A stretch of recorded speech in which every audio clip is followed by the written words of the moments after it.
All, जैसा कि आप सब जानते हैं कि हम एनसीसी डायरेक्टरेट गुजरात, दादरा नगर हवेली, दीव और दमन के निर्देशन में 1 अगस्त से 15 अगस्त तक आत्मनिर्भर Bharat awareness campaign bye NCC cadets through social media पखवाड़ा सेलिब्रेट कर रहे हैं। इस कैंपेन के तहत हम अलग अलग किस्म की एक्टिविटीज कर रहे हैं जिससे आप सभी अवगत है। यह सारी अवेयरनेस एक्टिविटीज हमें घर पर बैठकर सोशल मीडिया जैसे कि WhatsApp, Facebook, Instagram, blog, YouTube video इत्यादि के द्वारा करनी है।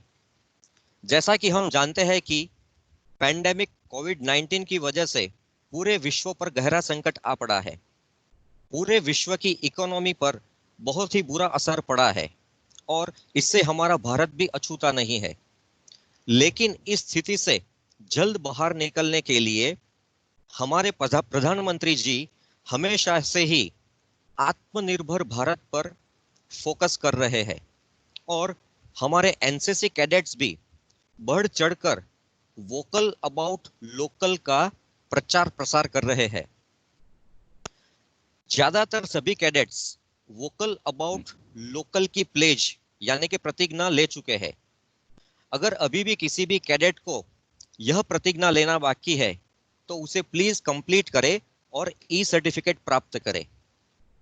मैं आशा करता हूं कि हम सब यह प्रतिज्ञा सिर्फ दिखावे के लिए नहीं लेंगे पर उसका तहे दिल से अमल भी करेंगे।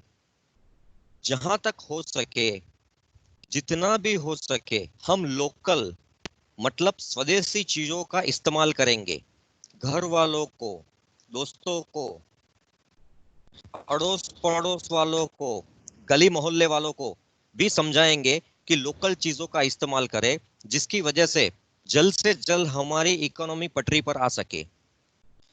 इस कैंपेन को सफल बनाने के लिए आप इसी विषय पर स्पीच तैयार कर सकते हैं, यूट्यूब या इंस्टाग्राम पर वीडियो भी अपलोड कर सकते हैं, पेंटिंग शेयर कर सकते हैं और आज जैसा कि हम कर रहे हैं वैसे वेबिनार का भी आयोजन कर सकते हैं। तो आज के हमारे इस वेबिनार के सेशन में रिसोर्स पर्सन है professor doctor Sanjeev Chaturvedi sir.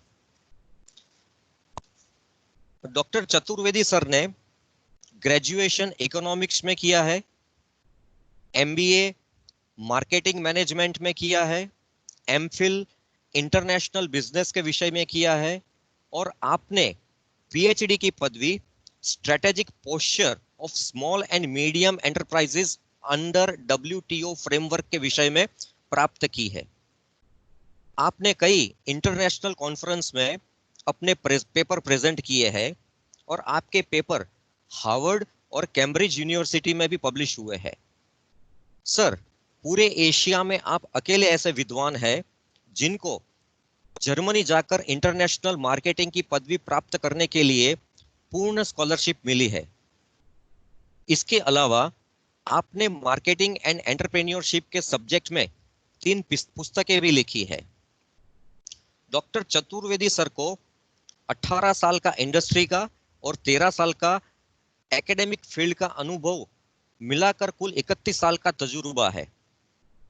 Industry में आपने कई इंटरनेशनल कंपनी के साथ काम किया है और एजुकेशन फील्ड में आप प्रोफेसर और डीन की हैसियत से business school new Delhi, MET university Noida, symbiosis group Pune और कई यूरोपियन और अमेरिकन यूनिवर्सिटीज में अध्यापन का कार्य कर चुके हैं। फिलहाल आपका India Uzbekistan entrepreneurship development centre Tashkent में बतौर एडवाइजर चयन हुआ है और जल्द ही आप यह पद ग्रहण करने वाले हैं। सर, आप जैसे स्पीकर को प्राप्त करना हमारे लिए बड़े ही गर्व की बात है। सर, आप अपने विचार एंटरप्रेन्योरशिप साहसिकता के विषय पर रखने जा रहे हैं। सर, मैं आपको अपने विचार रखने के लिए आमंत्रित करता हूं। चतुर्वेदी सर। बहुत बहुत धन्यवाद लेफ्टिनेंट राहुल ठक्कर साहब, सभी पार्टिसिपेंट जो आज इस वेबिनार को देख रहे हैं, सुन रहे हैं। ये मेरा भी एक बहुत ही नया अनुभव है कि मैं किसी डिफेंस फोर्सेस के लोगों को, खासकर बहुत यंग लोगों को संबोधित कर रहा हूँ। ज़्यादातर हम लोग या तो स्कूल में पढ़ाते हैं या कॉलेज में पढ़ाते हैं, जाके लेक्चर देते हैं, या हम लोग प्रोग्राम है उसमें बोलते हैं, या कॉन्फ्रेंसेस में बोलते हैं जहाँ फैकल्टी होते हैं और सीनियर पार्टिसिपेंट होते हैं। बट ये मेरा पहला मौका है और मैं इसके लिए राहुल जी का और जो सभी एनसीसी के लोग इसमें ये जो पूरा मूवमेंट है इसको करने के लिए जो आपने कदम उठाया है, उन सभी का धन्यवाद करता हूं मुझे आमंत्रित करने के लिए। मैं 2-3 चीज़ें शुरू में बोलूँगा और फिर एक छोटा सा मेरा प्रेजेंटेशन है वो भी आपको दिखाना चाहूँगा कि जब भी आप भारत के बारे में सोचते हैं तो आपको ये एक अनुभव होना चाहिए कि हम 1947 में जब आज़ाद हुए तो हमारी स्थिति बहुत कुछ अच्छी नहीं थी, अगर हम इकोनॉमी के हिसाब से देखें या समझें। लेकिन एक चीज़ जो उस वक्त हमारे जो पॉलिटिशियंस थे, ब्यूरोक्रेसी थी और जो लोग शीर्ष स्थानों पे थे, उन्होंने ये ज़रूर सोचा या उनके दिमाग में ये था कि हम नया देश हैं, लेकिन हमें सबसे इम्पॉर्टेंट चीज़ जो करनी है वो है आत्मनिर्भर। और इसके लिए आज आप देखिए कि जो 1947 में देश आज़ाद हुए, हमारे पड़ोसी देश, आज उनकी स्थिति क्या है और आज हमारी स्थिति भारत की क्या है। तो ये एक बहुत ही जो हमारी नींव है वो बहुत ही कह सकता हूँ कि बहुत ही दृढ़ प्रतिज्ञा के साथ ही ली गई थी कि हमें आत्मनिर्भर बनना है। और आज की डेट में जब ये कोविड फैला हुआ है और ये जो महामारी पूरे विश्व में फैल गई है, इसमें जो शिफ्ट हो रहा है पूरा वर्ल्ड चाइना से किसी और कंट्री की तरफ, ये एक हमारे लिए बहुत बड़ी अपॉर्चुनिटी है। और जब हमारे माननीय प्रधानमंत्री जी ने कहा कि आत्मनिर्भर बनना है और जो ये हमारी सिचुएशन इसको अपॉर्चुनिटी की तरह लेना है, तो मुझे लगता है कि उनका भी सोचना बहुत कुछ उन्हीं जो हमारे पुराने लोगों ने विचार रखे थे या भारत की नींव रखी थी, उन्हीं से मिलता जुलता है। बहुत सी सरकारें आई इस बीच में, लेकिन एक चीज़ सब में कॉमन रही कि किस तरह इंडिया को इंपोर्ट से हटा के एक्सपोर्ट के ऊपर ले जाना है। और कम से कम, और आप जनसंख्या भी देखिए कि हम लोग सेकंड हाईएस्ट हैं वर्ल्ड में, तो इतनी बड़ी जनसंख्या को भी आत्मनिर्भर बनाना और इंपोर्ट कम करना, ये एक अपने आप में बहुत चुनौती है। और आज का विषय जो है एंटरप्रेन्योरशिप, उसके बारे में बोलने से पहले मैं अपने इंस्टीट्यूट के बारे में बताता हूं, जो entrepreneurship development institute of India है, अहमदाबाद में है। और मैं अभी कल ही अहमदाबाद से दिल्ली शिफ्ट हुआ हूं, अब मुझे ताशकंद ज्वाइन करना है 17 तारीख के बाद। तो ये इंस्टीट्यूट जो है अपने आप में भारत का पहला इंस्टीट्यूट है जिसने एंटरप्रेन्योरशिप को बढ़ावा देना चालू किया 1983 से। और आज की डेट में बहुत सी यूनिवर्सिटीज़ हैं, बहुत से इंस्टीट्यूट हैं जो कि एंटरप्रेन्योरशिप पे कर रहे हैं, but EDII entrepreneurship development institute of India, ये पहला इंस्टीट्यूट है भारत का और परहैप्स एशिया का भी हो सकता है, जहाँ पे सिर्फ फोकस एंटरप्रेन्योरशिप ही रहा है पूरे 30 साल से ज़्यादा से ऊपर। और हम लोग विदेशों से लोग आते हैं, हमारे यहाँ ट्रेनिंग लेते हैं, डेवलपिंग कंट्रीज़ के जो 2 महीना 3 महीना हमारे कैंपस EDI में रहते हैं। हमारे यहाँ PG कोर्स है 2 साल का, जो कि AICT से अप्रूव्ड है, वो भी एंटरप्रेन्योरशिप का ही प्रोग्राम है 2 साल का। और हमारा सक्सेस रेट ये है EDI का कि अगर 100 बच्चे हमारे यहाँ पढ़ते हैं तो 78 बच्चे एंटरप्रेन्योर बनते हैं। तो ये सक्सेस रेट दिखाता है कि हम लोग की जो ट्रेनिंग है, जो हम लोग उनको नॉलेज शेयर करते हैं, ये सब भी एक बहुत बड़ा उनको योगदान देता है एंटरप्रेन्योरशिप के लिए। और तीसरी इम्पॉर्टेंट चीज़ जो है, हम लोग बहुत सी मिनिस्ट्रीज़ के संग काम भी करते हैं मिलके, जहाँ पे कि मिनिस्ट्री के लोग हमारे यहाँ ट्रेनिंग लेने आते हैं डिफरेंट वर्टिकल्स के ऊपर।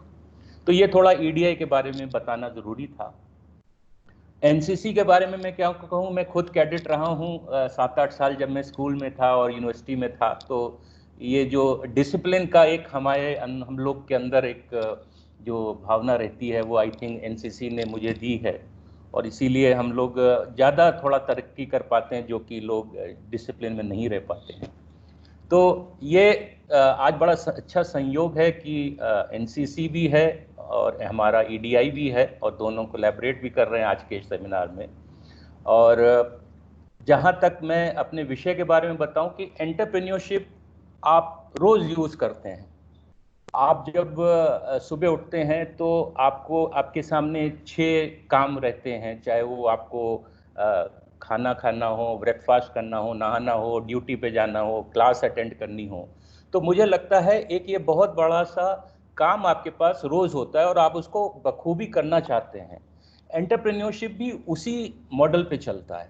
आपके पास एक उद्देश्य होता है कि मुझे इस चीज़ का प्रोडक्ट को बनाना है या इस सर्विस में जाना है, और उसको आप सिस्टमैटिकली एग्जीक्यूट करते हैं, सिस्टमैटिकली उसको प्लान्ड वे में आप उस तरफ जाते हैं।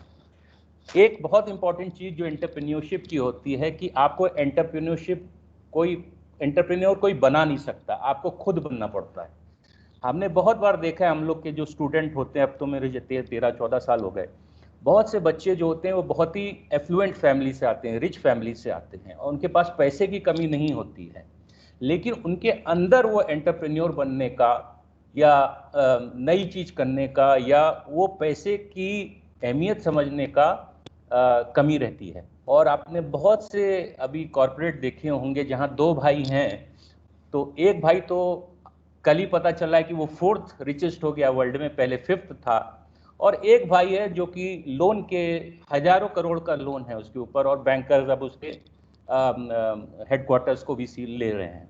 तो दोनों ही भाई लोग एक ही परिस्थिति, एक ही टाइप का फैमिली बिजनेस, एक ही टाइप की मनी, एक ही टाइप का उनका एनवायरनमेंट, ऑलमोस्ट पढ़ाई भी एक जैसी, लेकिन अंदर से एंटरप्रेन्योरशिप जो हम बात कर रहे हैं वो अंदर से होती है। आपको खुद करने का जज्बा होना चाहिए कि ये काम मुझे करना है। अदरवाइज वर्ल्ड की सारी दौलत आपको दे दी जाए, वर्ल्ड की सारी नॉलेज दे दी जाए, लेकिन आप एंटरप्रेन्योर नहीं बन सकते। तो ये पहली चीज़ जो मैं कहना चाहूँगा कि आप जो भी काम करते हैं, चाहे वो आप अपने फैमिली के लिए करें, चाहे वो एनसीसी के लिए करें, चाहे डिफेंस फोर्सेस के लिए करें, या बाद में आप बिजनेस में भी अगर कोई जाना चाहे, बहुत से ex army man, x defence के लोग बाद में बहुत सक्सेसफुल बिजनेस में सेटअप करते हैं, और वहाँ काफ़ी उनका नाम भी होता है और पैसा भी काफ़ी होता है। तो एंटरप्रेन्योरशिप सबसे पहले आपसे स्टार्ट होता है। तो ये मेरा पहला कहना होगा, या मूल मंत्र कह लीजिए। दूसरा जो एक इम्पॉर्टेंट चीज़ होती है वो होता है सिस्टमैटिक प्लानिंग। सिस्टमैटिक प्लानिंग का मतलब ये है कि अगर आपके पास जो भी धन है, संसाधन है, आपके पास पैसा है, कॉन्टैक्ट है, उसको किस तरह विन विन सिचुएशन में आपको यूटिलाइज करना है। फॉर एग्जाम्पल, बहुत सी बार बैंकर आपको लोन देता है, लेकिन वो आपसे एक्सपेक्ट करता है कि आप उससे रेगुलर ईएमआई उसको देते रहेंगे। तो एक बैंकर से रिलेशन कैसे डेवलप हो जिससे बैंकर का भी ब्याज जाता रहे और आपको भी लोन मिलता रहे, तो ये कहलाता है विन विन सिचुएशन। तो आपको ये हर जने के संग, जहां आपका जो चाय बनाने वाला है ऑफिस में, वहां से लेके आपके बैंकर तक, आपका कस्टमर को, जब तक विन विन सिचुएशन नहीं होगी, बिजनेस नहीं चलता। आप किसी को थोड़ा बेवकूफ बना सकते हैं, बैंकर को बेवकूफ बना के आप लोन ले सकते हैं, लेकिन अल्टीमेटली आप डिफॉल्टर हो जाएंगे, आपको कोई भी सेकंड लोन नहीं मिलेगा। तो ये एक विन विन सिचुएशन भी आपके बिजनेस के लिए बहुत इंपॉर्टेंट होती है। तो अब मैं अपना आपके साथ शेयर करता हूं एक छोटा सा पीपीटी है, उसमें कुछ एग्जाम्पल्स हैं जो आपको शायद ज़्यादा समझ में आए, और ख़ासकर यंग लोग हैं तो ज़्यादा समझ में आएगा, क्योंकि मैंने कुछ कॉमन नेम लिए हैं, तो वो मैं शेयर करता हूँ।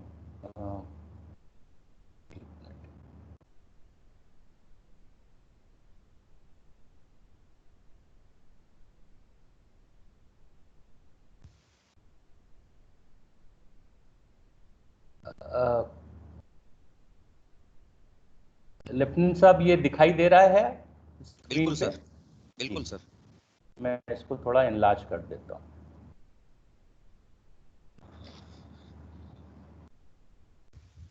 तो सबसे पहले मैं एक छोटी सी स्टोरी के साथ स्टार्ट करता हूँ कि एक आदमी था, बल्कि उसको पता चला कि राजा का घोड़ा मर गया और राजा उस घोड़े को हटाना चाहते हैं अपने अस्तबल से।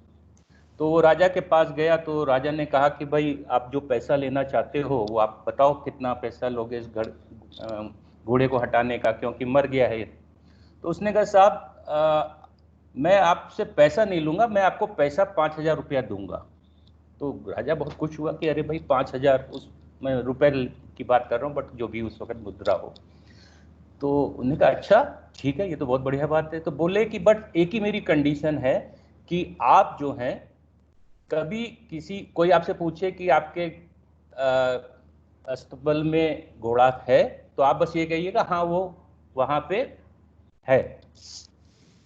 अब उस आदमी ने क्या किया कि राजा से कहा कि मैं 5,000 रुपये आपको 5 दिन बाद दूंगा। ठीक है। उसके बाद उसने सारे शहर में एक ढिंडोरा पिटवा दिया कि साहब एक घोड़ा अवेलेबल है जो कि 100 रुपए में आपको मिल जाएगा। तो सबने सोचा कि 100 रुपए में घोड़ा आज की डेट में कहाँ मिलता है, तो सबने उस वक्त की मुद्रा के हिसाब से 100 रुपए उसको दे दिए, और उसके पास करीबन 50-60 हजार रुपया जमा हो गया। और लॉटरी निकली, लॉटरी में एक जना जीत गया। उसने कहा आप कल सुबह राजा के दरबार में आ जाइएगा, वहाँ पे आपको अस्तबल ले जाके आपको घोड़ा दे दिया जाएगा। तो जब वो घोड़ा लेने गया आदमी नेक्स्ट डे, तो उसने देखा ये तो घोड़ा मरा हुआ है। तो उसने कहा अरे तुमने तो ये मरा हुआ घोड़ा दिया है। तो उसने कहा कि अरे कोई बात नहीं है, तुमने 100 रुपए खर्च किए, तो ये लो 200 रुपए तुम, और राजा को 5,000 रुपए दिए। तो 5,200 रुपए उसके खर्च हुए, और 50,000 अगर मान ले हम उसका हुआ, तो उसने बाकी के पैसे उसका अपना प्रॉफिट हुआ। तो अब ये 3 विन विन सिचुएशन जो मैंने आपसे कही वो ये है कि हर आदमी इसमें जो जुड़ा था, राजा उसको 5,000 मिले, जिसने 100 रुपए इन्वेस्ट किया था उसको अगले दिन 200 रुपए मिले, और एंटरप्रेन्योर जो कि वो तीसरा आदमी था जिसके इर्द गिर्द ये सारी कहानी है, उसको बाकी पैसा मिला। तो आप ये समझिए कि ये भी एक बिजनेस मॉडल है। इसमें तर्क हो सकता है कि भाई ये ऐसा मॉडल ठीक नहीं है, लेकिन ना उसने झूठ बोला, ना उसने किसी को कहा कि तुम नुकसान में हो। तो ये एक हॉट स्टोरी है जो कि आपको बताती है कि हर सिचुएशन की आपके पास एक अपॉर्चुनिटी भी होती है, जो कि हम लोग कोविड में देख रहे हैं।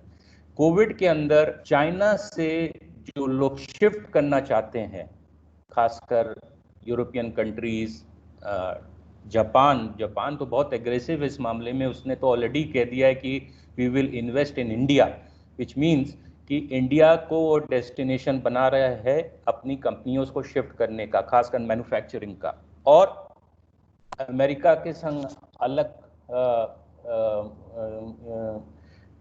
लड़ाई छिड़ी हुई है, राजनीति भी है उसमें, इकोनॉमी भी है, और इसलिए ये एक बहुत बड़ा अपॉर्चुनिटी है इंडिया के लिए कि हम कैसे नए एंटरप्रेन्योर्स खड़ा कर पाएं इस दौरान, और किस तरह हम लोग इसको आगे एक आत्मनिर्भर देश की तरह बनाएं। अब मैं आपके पास 2-3 और एग्जाम्पल लाता हूं। व्हाट्सएप को फेसबुक, अगर आपसे पूछा जाए कि, क्योंकि हम लोग रोज व्हाट्सएप यूज करते हैं, लेकिन उसके बारे में पूछें कि उसके फाउंडर कौन थे, तो शायद किसी को ना मालूम हो। बहुतों को शायद मालूम हो, बट काफी लोगों को नहीं मालूम होता है। तो जो पहला आप स्लाइड देखेंगे, ये है फाउंडर 2009 में बना WhatsApp, Brian Acton and Jan Koum के बीच में। और आज की डेट में, मतलब ये 2019 की फिगर है दिसंबर की, 1.5 बिलियन यूजर हैं, 55 बिलियन मैसेज पर डे चलते हैं और 1.5 बिलियन फोटोज पर डे चलता है and 1 billion videos per day चलता है। ये एक्सचेंज होता है फोन टू फोन। और इसको 5 साल में, 2009 में ये फाउंड हुआ और 2014 में फेसबुक ने 19.3 बिलियन में खरीद लिया डॉलर में। अब आप सोचिए कि व्हाट्सएप, जिसका कोई फाइनेंशियल मॉडल नहीं है, आप उसको ना पैसा देते हैं, ना उस पर एडवर्टीजमेंट आता है, ना उसको कोई रेवेन्यू मॉडल है कि अगर इतने यूजर होंगे तो हमको इतना पैसा मिलेगा, तो फेसबुक ने ये क्यों खरीदा इसको, व्हाट्सएप को? एक बहुत बड़ा क्वेश्चन मार्क है। तो उसका रीजन ये है कि फेसबुक ने ये देखा कि मेरा बहुत कुछ टाइम जो कंज्यूमर मेरे फेसबुक पे यूज करते थे, अब व्हाट्सएप पे यूज करने लग गए हैं। और कंज्यूमर को कंट्रोल में रखना आज की डेट में सबसे डिफिकल्ट काम है किसी भी इकोनॉमिस्ट के लिए, क्योंकि आज की डेट में मुझे व्हाट्सएप अच्छा लग रहा है, अभी बीच में टिकटॉक अच्छा लगने लगा, उसके बाद कुछ और अच्छा लगने लगेगा, तो मेरी loyalty as a consumer change होती रहती है। तो एज एन एंटरप्रेन्योर आपको यह समझना पड़ेगा कि आपका कंज्यूमर क्या चाहता है। तो जैसे ही फेसबुक के स्ट्रैटेजिस्ट या जो उनके मार्क ने देखा कि ये हमारे कंज्यूमर कहीं और जा रहे हैं, तो दो ऑप्शन हो सकते हैं। एक तो या तो आप उसको खरीद लें, जो कि उन्होंने किया, या उससे कॉम्पीट करिए। तो कंपटीशन में हरदम जो ओरिजिनल फाइट होता है वो ज़्यादा सक्सेसफुल होता है। और लास्टली इस स्लाइड की जो बहुत इंपॉर्टेंट चीज है वो है 1.5 बिलियन यूजर। इतना बड़ा यूजर जो व्हाट्सएप यूज कर रहा है, इसको पाने के लिए आपको कम से कम 10 साल और कम से कम 190 बिलियन डॉलर लगाने पड़ेंगे। तो इसलिए ये बहुत इंपॉर्टेंट होता है कि किस तरह आप अपने कंज्यूमर को ना जाने दें। और एंटरप्रेन्योर्स का सबसे इंपॉर्टेंट चीज यही होती है कि क्या चीज है जो कि आपके कंज्यूमर इस वक्त लाइक कर रहे हैं, क्या वो मैं बना सकता हूं तो बहुत अच्छा, better quality, better connectivity, better services, ये सब दे सकता हूं कि नहीं। और अगर नहीं दे सकता तो फिर उसको आपने देखते हैं कि छोटी छोटी कंपनियों को 200 मिलियन डॉलर, 300 मिलियन डॉलर में ये बड़ी कंपनियां खरीद लेती हैं। इसके भी अपने तर्क हैं कि ये सही नहीं है, कुछ कहते हैं सही है ये स्ट्रैटेजी, बट ये एक एग्जाम्पल है। एक एग्जाम्पल और दूंगा लिंक्डइन का।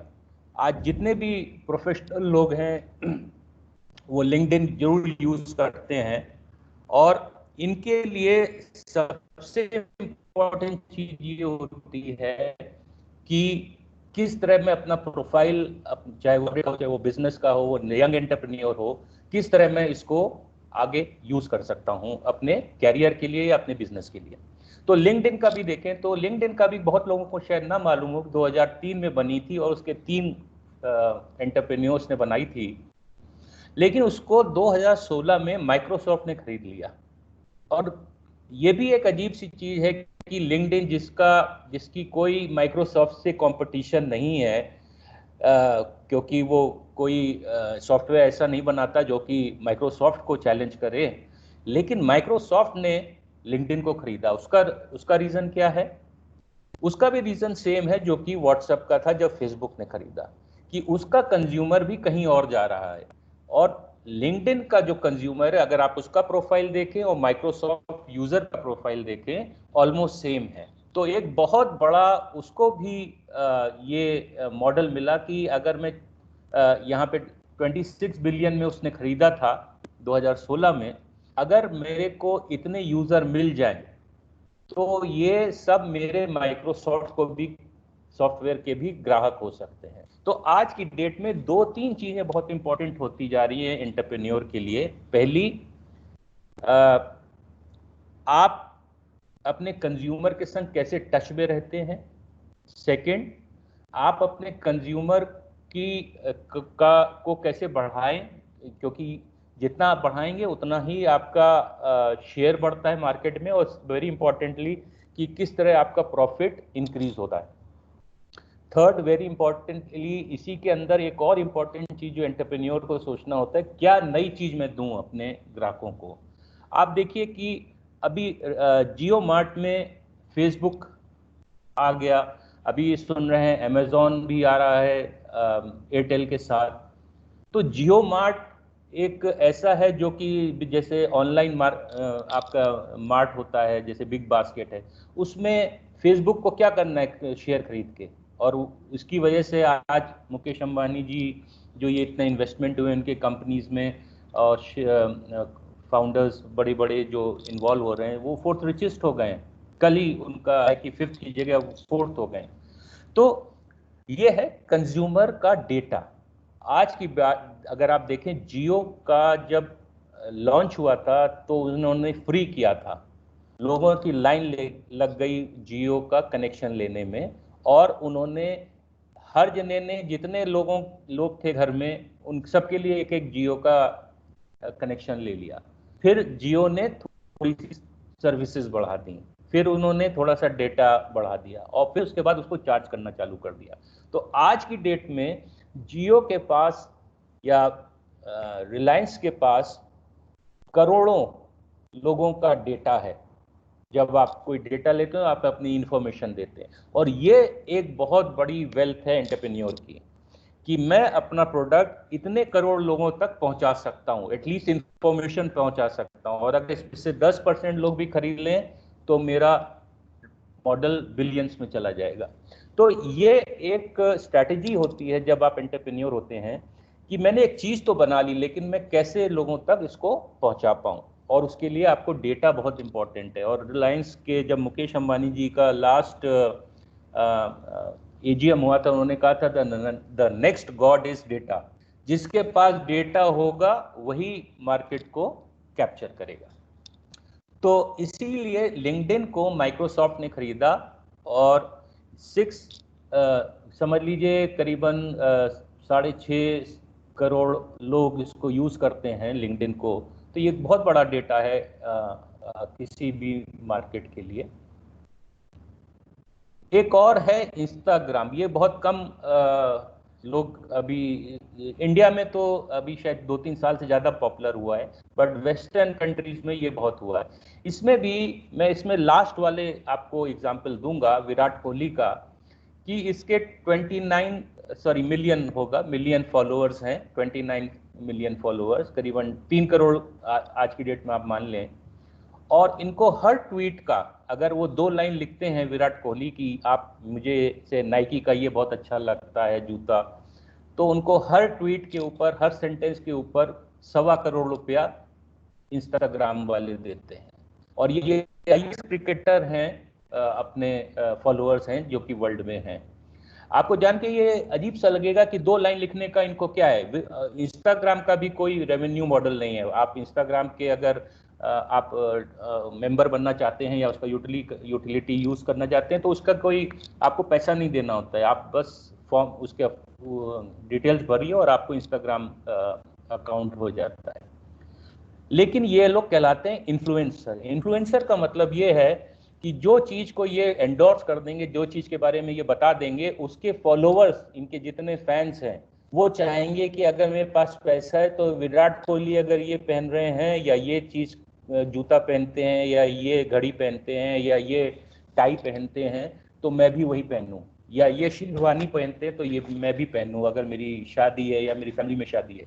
तो ये कहलाते हैं इन्फ्लुएंसर इन द मार्केट्स। तो जब ये इन्फ्लुएंसर होते हैं, इससे करोड़ों रुपए का लोगों कंपनियों को फायदा होता है, और उसका एक पार्ट ये विराट कोहली जी को देते हैं।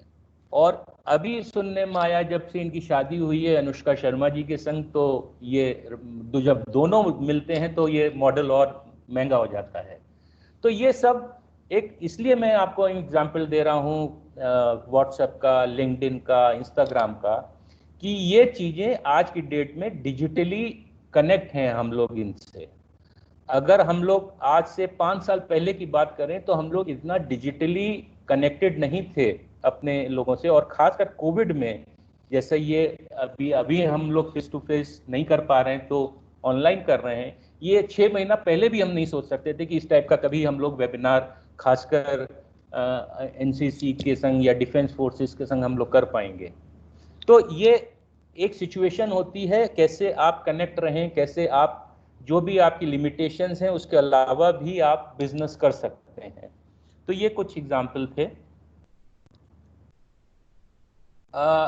अब मैं आता हूं कैसे इनोवेशन करते हैं। अगले 5 मिनट में 1-2 एग्जाम्पल लेता हूं। मे बी हाँ 10:30 हो रहा है, तो तकरीबन 10-15 मिनट हैं। NIRD एक इंस्टीट्यूशन है, national institute of rural development. आप में से बहुत से लोग रूरल बैकग्राउंड के होंगे या समझते होंगे रूरल बैकग्राउंड को। तो आप देखते होंगे कि खेतों में जानवर घुस जाते हैं, फसल खा लेते हैं, मे बी नुकसान कर देते हैं। तो NIRD में एक एग्जीबिशन लगती है हर दूसरे या तीसरे साल। ये हैदराबाद बेस्ड है इंस्टीट्यूशन, जहाँ पे रूरल से डेवलप्ड से रिलेटेड कुछ इनोवेशन हो या कोई एंटरप्रेन्योर कुछ क्रिएट करना चाह रहा हो। तो ये एक उसने एग्री टॉर्च बनाई थी, और आपको जान के बड़ा अजीब लगेगा कि ये 9th क्लास का बच्चा था जिसने ये एग्री टॉर्च बनाई थी। तो उसमें 3 सेक्शन होते हैं, एक स्कूल्स के लिए, एक इंजीनियरिंग के लिए और एक बिजनेस वालों के लिए। तो ये स्कूल का एक मैं उदाहरण देता हूँ। तो उसने क्या किया था कि एक टॉर्च बनाई एक, और इसकी टोटल कॉस्ट 1700 रुपए थी, जो कि कोई भी फार्मर अफोर्ड कर सकता है। तो क्या होता है कि जब रात में जानवर घुसता है फसल खाने के लिए, तो लोगों को एम्प्लॉय किया जाता है कि अच्छा आज 4 लोग यहाँ रहेंगे। वो देखते हैं कि अगर कुछ जानवर आ रहा है तो उसको शोर करते हैं, भगाते हैं। तो इस एग्री टॉर्च के अंदर एक लकड़ी के खंबे के ऊपर उसने सोलर पैनल लगाया और एक टॉर्च लगाया जो कि वो रोटेट कर सकता था, और उसके अंदर एक विसिल थी। तो जब रात में आप उसको ऑन कर देंगे, क्योंकि दिन में वो सोलर चार्ज हो जाएगी बैटरी, तो उसमें कोई इलेक्ट्रिसिटी कनेक्शन की जरूरत नहीं है खेत के अंदर भी। तो जैसे ही रात हुई और आपने उसको ऑन कर दिया, तो वो टॉर्च घूमने लगती थी और एक हल्की सी सीटी बजती रहती थी। तो किसी भी आदमी की जरूरत नहीं है उस फार्म पे जाने। वो एग्री टॉर्च अपना पूरा उसका 12 घंटे का चार्जिंग रहती थी। तो शाम को अगर 7 बजे लगा दिया या 6 बजे लगा दिया, तो अगले दिन सुबह तक वो चलती रही। तो मैं ये एग्जांपल क्यों दे रहा हूं आपको, कि उसने एक प्रॉब्लम को देखा, उस बच्चे ने उसको समझा और उसने एक सोल्यूशन निकाला। तो एंटरप्रेन्योर का भी यही मॉडल होता है कि आप एक प्रॉब्लम को समझें, जो प्रॉब्लम आपके इर्द गिर्द है या सोसाइटी में है या किसी पर्टिकुलर रीजन में है या कंट्री में है, उसके सॉल्यूशन के बारे में समझें, उसकी कॉस्ट के बारे में समझें, और उसको मैक्सिमाइज कहते हैं हम लोग मैनेजमेंट में, कि मैक्सिमाइजेशन मींस लोगों तक पहुंचाएं, जो कि हमने अभी कंज्यूमर बेस की बात करी।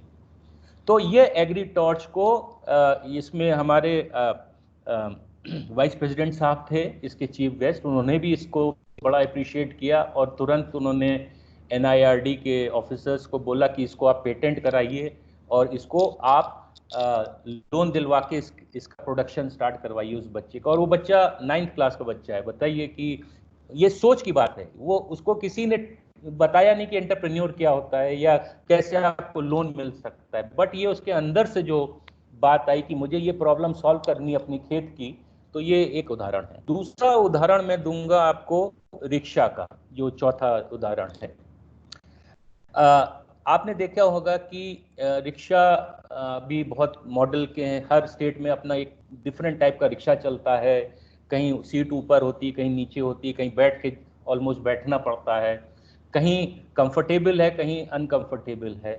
अब एक मॉडल आ रहा है जो कि एयर कंडीशनड रिक्शाज होंगे। उसमें चारों तरफ एक हल्का सा प्लास्टिक का वो रहेगा और एक वो भी सोलर से चलेगा। वो पावरफुल एयर कंडीशन नहीं होगा, बट इतना होगा कि आपको गर्मी ना लगे और ह्यूमिडिटी ना हो, क्योंकि रेनी सीजन में ह्यूमिडिटी बढ़ जाती है। तो ये रिक्शा भी आज की डेट में इसका एक्सपेरिमेंट हो चुका है। IIT दिल्ली में ये इसका एक्सपेरिमेंट हो चुका है। पायलट प्रोजेक्ट कहते हैं हम लोग, जब टेस्टिंग होती है उसकी। और सबसे इम्पोर्टेंट चीज है कि ये इको फ्रेंडली है। तो आज की डेट में जो भी चीज़ हम लोग देखते हैं, बनाते हैं, ये भी देखते हैं कि एनवायरनमेंट को तो इफेक्ट नहीं कर रहा, तो ये भी एक छोटी बैटरी है, उससे चलता है। हालांकि इसमें एक अभी दिक्कत जो आ रही है वो कि पायलट प्रोजेक्ट जो कर रहे हैं उन्होंने बताया कि इसकी बैटरी की लाइफ थोड़ी कम है, यानी कि 6 से 7 घंटे चलती है, लेकिन अब वो चाह रहे हैं कि इसको और बढ़ा के कम से कम 10 या 12 घंटे तक हो जाए चार्ज, तो एटलीस्ट जो दिन का समय है उसमें ये रिक्शा आपको थोड़ा सा कंफर्टेबल रहेगा। लास्ट में मैं आपको नेक्स्ट जनरेशन ऑफ मोबाइल्स के बारे में बताता हूँ। आपने सबने देखा होगा कि ये मोबाइल सभी यूज करते हैं, स्मार्टफोन, और आज प्रॉब्लम आती है जब आप मोबाइल लेके चलते हैं। एक तो रहता है कि चोरी ना हो जाए अगर आप ट्रैवल कर रहे हैं किसी पब्लिक ट्रांसपोर्ट में, दूसरा रहता है कि इसको चार्ज करना पड़ता है मे बी 6 घंटे, 8 घंटे, 12 घंटे के बाद, जैसा मॉडल है आपका। तीसरा ये रहता है कि आपको पॉकेट में रखना पड़ता है, चाहे ऊपर की पॉकेट में हो, चाहे जीन्स में हो, चाहे आपके पैंट की जेब में हो, तो वो अनकंफर्टेबल होता है। तो जो नेक्स्ट जनरेशन मोबाइल आ रहा है, ये प्रॉब्लम, क्योंकि ये एक आम प्रॉब्लम है जो कि सभी लोग फेस कर रहे हैं। नेक्स्ट जनरेशन जो मोबाइल आएगा वो आपके रिस्ट में बंध जाएगा, एक लाइक स्ट्रैप। जैसे हम लोग राखी बांधी, अभी 3 अगस्त को राखी थी, जैसे राखी बांधी वैसे ही आपने ये मोबाइल आप वो, और उसमें जैसे कोई कॉल आएगा उसको आप रिस्ट के ऊपर ही केवल क्लिक करके आप बात कर सकते हैं, आप उसको उसके थ्रू व्हाट्सएप भेज सकते हैं, आप उसके थ्रू अपना फेसबुक देख सकते हैं। तो एक तरीके से वो आपके हाथ पे बना हुआ है, और वो बेसिकली एक प्लास्टिक, जैसे अभी हेल्थ के लिए एक घड़ी आ गई है, वैसे ही वो भी आ जाएगा। तो ये ऑलमोस्ट एक एक्सपेरिमेंट चालू हो गया है, लेकिन उसको और वो उसमें इंटीग्रेशन कर रहे हैं। तो अब आपको कोई भी चीज अपने संग ले चलने की जरूरत नहीं है, ना चोरी का डर है, आपके हाथ में रहेगा, आपके सामने रहेगा। तो ये इन 2-3 उदाहरण देने का मतलब ये था कि एंटरप्रेन्योर बनने के लिए आपको कोई विशेष तरीके का आदमी नहीं होना पड़ेगा, आपको कोई विशेष ट्रेनिंग की जरूरत नहीं है, आपको कोई चीज स्पेशल नॉलेज की जरूरत नहीं है। लेकिन एंटरप्रेन्योरशिप पढ़ाने का जो रीजन है वो 2 चीजों से है। क्या मेरा आइडिया सही है? पहले तो हम लोग ये इवैल्यूएट करते हैं, स्टूडेंट जब वो फर्स्ट ईयर में आता है तो 1 महीना उसको कहा जाता है कि आप पहले सोच लो कितना आप क्या करना चाहते हो 2 साल बाद। उसके बाद उसके 6-7 आइडिया होते हैं, फिर हम लोग फैकल्टी लोग बैठते हैं और उसके हर 6-7 फैकल्टीज उसका देखते हैं कि कैसे उसने अपने जो 6-7 आइडियाज है उसमें कितने वो एलिमिनेट कर सकता है, यानी हटा सकता है। उसके बाद जो 2-3 रह जाते हैं उसके ऊपर फिर वो काम करना चालू करता है। फिर धीमे धीमे 3-4 महीने में जो हम लोग कहते हैं फर्स्ट सेमेस्टर में वो एक आइडिया पे आके फोकस हो जाता है कि हाँ ये चल सकता है।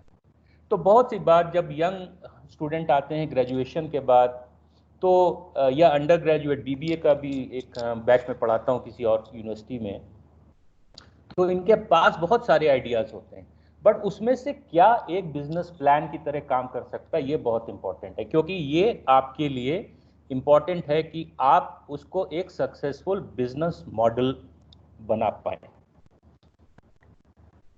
एक चीज और मैं यहाँ ऐड करूंगा कि आज की डेट में जो अभी लेफ्टिनेंट राहुल जी ने भी कहा कि एमएसएमई एक बहुत इंपॉर्टेंट चीज है, और आत्मनिर्भर बनने के लिए सबसे इंपॉर्टेंट खासकर हिंदुस्तान के अंदर एमएसएमई है।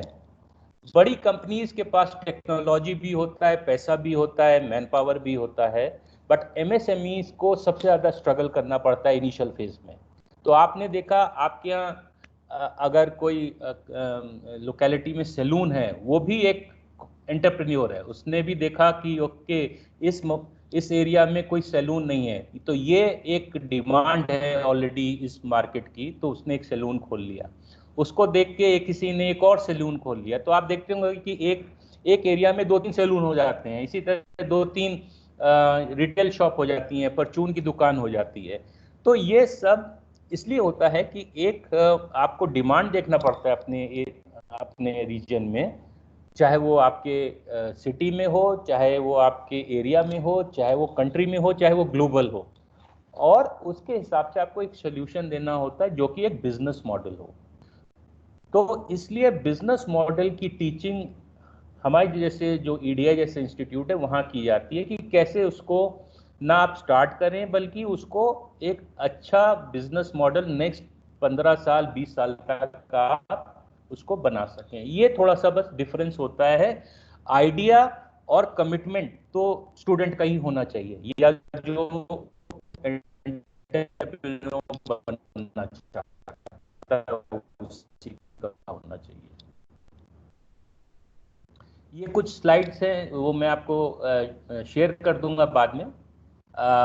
अब मैं लास्ट में आता हूं कि चैलेंजेस इसमें खासकर बैंक के। आपको मैं एक चीज जरूर बता दूं कि अच्छे आइडिया के लिए पैसे की कोई कमी नहीं है इस कंट्री में, लेकिन एक अच्छा बिजनेस मॉडल होना चाहिए। एक बिजनेस आपके अंदर एक्यूमेन कहते हैं, मतलब बिजनेस की समझ होनी चाहिए। पैसे की इस कंट्री में अच्छे आइडिया के लिए कोई कमी नहीं है।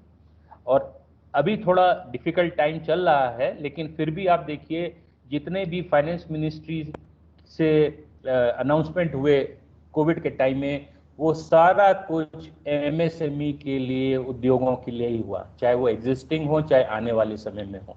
तो ये एक बहुत बड़ी इस कंट्री की देन है कि ऐसी टाइम में भी हम लोग ये देख रहे हैं कि किस तरह हम इस आपदा को एक अपॉर्चुनिटी की तरह यूज करें, और इसको हम आत्मनिर्भर बनने के लिए। और आत्मनिर्भर बनने का मतलब दो हैं, एक जो हम इंपोर्ट कर रहे हैं उसको कैसे कम करें जिससे कि हम सेल्फ सस्टेनिंग हो पाए, और दूसरा जो लोग हमारे यहाँ इन्वेस्ट करना चाह रहे हैं खास अपनी बात, तो उसको हम कैसे अपने यहाँ इंटीग्रेट कर पाए। और हमारे यहाँ मैन पावर की कमी नहीं है, हमारे यहाँ बेस्ट टेक्नीशियंस हैं, बेस्ट इंजीनियर्स हैं, बेस्ट डॉक्टर्स हैं, बेस्ट मैन पावर है।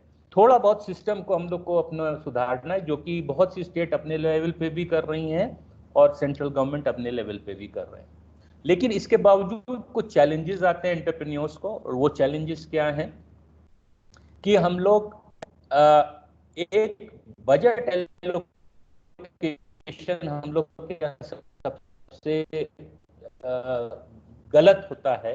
जैसे ही आपने देखा होगा, जो जैसे में कुछ लोग कि वो क्यों फेल हुए, आया उन्होंने खरीद ली, बड़ा घर खरीद ली, फॉरेन ट्रिप पे चले गए, महंगे कपड़े घड़ी खरीदने लग गए महंगी महंगी, तो उन्होंने अपने बिजनेस को पर्सनल यूज के लिए यूज किया। जहां आप ये बजट एलोकेशन करें, जो बिजनेस का पैसा है वो बिजनेस में ही लगाएं, और अपनी एक आप तनख्वाह ले सकते हैं एज अ सीईओ, वो करोड़ों में भी हो सकती है। तो आप ये देखिए कि जो बजट एलोकेशन हो रहा है, जो बिजनेस का पैसा है वो बिजनेस में ही वापस इन्वेस्ट होना चाहिए। आपकी अपने जो खर्चे हैं या आपकी फैमिली के खर्चे हैं वो अलग होने चाहिए। तो इसलिए हम लोग कहते हैं कि personal budget allocation and professional budget allocation should be different. तो ये बहुत इंपॉर्टेंट चीज होती है। एंटरप्रेन्योर्स यही मानते हैं जैसे को लोन मिला, जो चीजें वो अपने लिए यूज करना चाहते हैं खरीद लेते हैं, नहीं होना चाहिए। दूसरा जो चैलेंज आता है वो इंडस्ट्री फोकस मिस। इसका ये है कि अगर आप कोई चीज बना रहे हैं या आपने कोई चीज सोचा, उसका यूसेज कौन करेगा, और वो अगर वैसे ही प्रोडक्ट मार्केट में ऑलरेडी है तो आप उससे बेटर कैसे हो सकते हैं। तो ये एक होता है कि मेरे पास पैसा है, मैंने पैसा लगा दिया और उसके बाद वो 4 महीने बिका, उसके बाद सेल डाउन हो गई, तो साल भर भी नहीं चल पाता। और आपको बड़ी एक इंटरेस्टिंग फिगर बताऊं कि एमएसएमई में 92 वो अनऑर्गेनाइज सेक्टर है। मींस कि वो कहीं से लोन नहीं लेते हैं, वो किसी मतलब बहुत टैक्सेशन ब्रैकेट के बाहर रहते हैं। लेकिन एक उनमें एक बहुत इंपॉर्टेंट चीज है, वो लेवल के भी हो सकते हैं इंडस्ट्रीज, कि वो मार्केट के हिसाब से चेंज होगा, आप भी चेंज हो जाएंगे। तो आपने ये देखा होगा कि अभी रिसेंटली को कोविड में बहुत से जो वेजिटेबल वेंडर्स हैं, मेडिसिन वाले हैं, और उनका बहुतों का बिजनेस भी बड़ा है इसमें। तो ये बहुत इंपॉर्टेंट होता है कि इंडस्ट्री के साथ अपना फोकस मेंटेन रखें, और जैसे जैसे इंडस्ट्री या जो बिजनेस है वो चेंज हो रहा है तो आपको भी चेंज होना है। थर्ड इंपॉर्टेंट चीज जो होती है, इनोवेशन का मतलब ये है कि अगर कोई चीज ऑलरेडी एग्जिस्ट कर रही है तो उसको आप कैसे बेटर कर सकते हैं। अगर आप एग्जांपल देखिए, वो बहुत, क्योंकि उसमें स्लाइड ओयो रूम्स के अपनी कोई प्रॉपर्टी, उसके नाम की कोई प्रॉपर्टी नहीं है, वो केवल लोगों की प्रॉपर्टी लेता है, उसको ठीक कराता है और उसको रिफर्बिश करके उसको ओपन कर देता है। आप बुकिंग करते हैं ओयो रूम से, क्योंकि उसने बहुत समय वो या आज सुबह जाते हैं और उनको रात की फ्लाइट से वापस आना है या नेक्स्ट डे फ्लाइट से वापस आना है, वो रात में केवल सोने जाते हैं। तो उसने एक बड़ा अच्छा मॉडल निकाला कि आप अपना मकान जो खाली पड़ा है मुझे दे दीजिए, मैं आपको हर गेस्ट के ऊपर या मंथली इतना पैसा दूंगा। और उसके पास कोई, अगर आप ओयो रूम्स में कभी ट्रैवल गए हों तो केवल 2 या 3 लोग होते हैं, और उसका एक रेस्टोरेंट से टाई अप होता है। आपको मेन्यू रहेगा, लेकिन उस होटल के अंदर, ओयो रूम्स के अंदर कोई रेस्टोरेंट नहीं होता या कोई किचन नहीं होता है, वो किसी रेस्टोरेंट के संग अटैच्ड होता है। आपको टैक्सी चाहिए वो भी अरेंज हो जाएगी, आपको नंबर मिल जाएगा, आप कॉल करके टैक्सी मंगा। इसी तरह ओला एंड उबर भी है, उनके नाम की कोई टैक्सी नहीं है, अपनी कोई व्हीकल नहीं है, वो आप ही की व्हीकल आप ही को एक मंथली उस पर रख लेते हैं। तो ये मॉडल इसलिए मैं डिस्कस कर रहा हूं कि ये भी एक एंटरप्रेन्योरशिप सोच है कि मेरे ये एक प्रॉब्लम है सोसाइटी के अंदर, और उसको मैं कैसे एक बिजनेस मॉडल में, वो भी sustainable and successful business model में ला सकता हूं। पेटेंट एंड कॉपीराइट्स के बारे में मैं जरूर कहूंगा, क्योंकि ये एक ऐसी चीज है जो कि डेट में सरकार बहुत ज्यादा फोकस करती है। और आपको जानकर बड़ी खुशी होगी कि अगर आप पेटेंट या कॉपीराइट किसी प्रोडक्ट का लेना चाहते हैं तो उसके लिए सरकार आपको ऑलमोस्ट नेग्लिजिबल आपको पेटेंट कराती है। और पेटेंट एंड कॉपीराइट ये दोनों बहुत इंपॉर्टेंट है। ये अलग एक विषय है, लेकिन इसलिए इंपॉर्टेंट यहाँ मेंशन करना है कि आपने कोई चीज बनाई और उसके बाद किसी और ने उसको कॉपी कर लिया और उसका नाम लेकर रख लिया, तो ये एक बहुत बड़ा बिजनेस फेलियर होता है।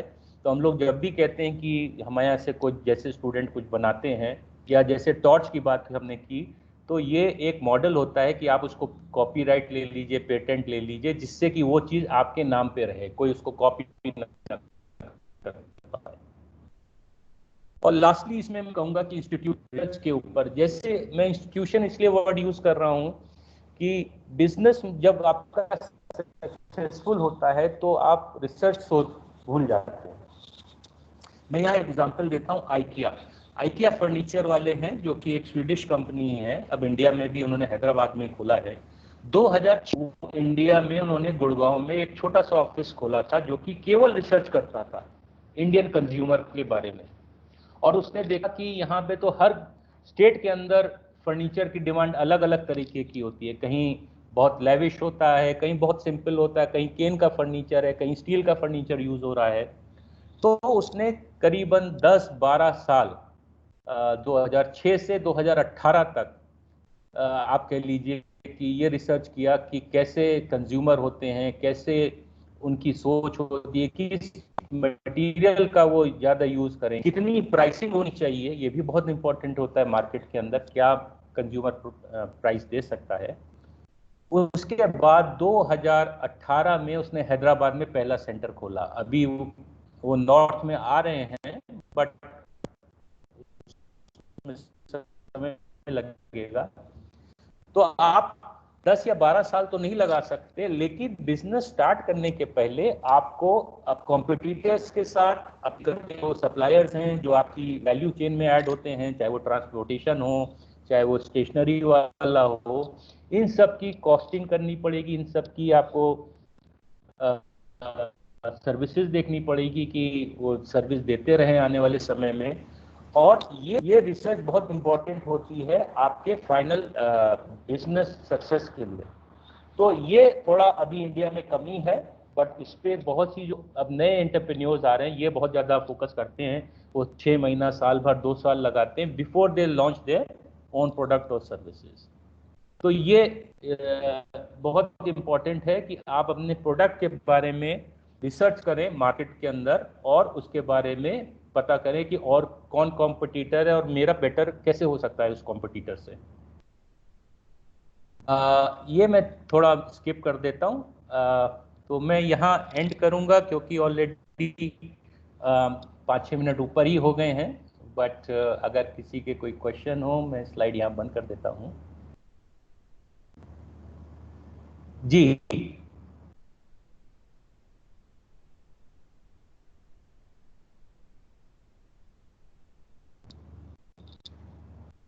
किसी का कोई क्वेश्चन हो तो मैं आंसर कर सकता हूँ, या अदरवाइज वाइंड अप भी हो सकता है।